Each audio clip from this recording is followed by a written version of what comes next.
அது ரொம்ப ரேர். அப்படி ஒரு கான்ட்ரிபியூஷன் உள்ள ஒரு ஆக்டர் யாருன்னா கவுண்டமணி சார் அவர்.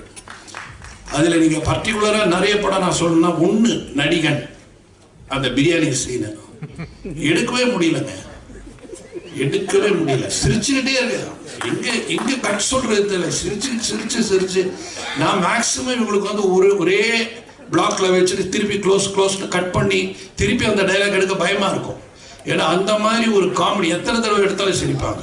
அதே மாதிரி இளையராஜா சார் வந்து ரீரெக்கார்டிங்கில் வந்து இப்படி ஒரு அவர் சிரிப்பாருன்னா யாரை நம்ப மாட்டீங்க, அவ்வளோ ரசிப்பார் காமெடியை. அவர் வந்து கவுண்டமணி சாரோட மிகப்பெரிய ரசிகர். ஏன்னா என்னுடைய படத்திலேயே நான் வந்து இளையராஜா சார் சிரிச்சு பார்த்துருக்கேன். அதாவது அவர் மியூசிக் போடுறதுக்கு முன்னாடி ரீல் பார்ப்பார், அந்த ரீல் அப்படி சிரிப்பார் கவுண்டமணி சாரை பார்த்து. அந்த மாதிரி ஒரு அவருடைய மனசு.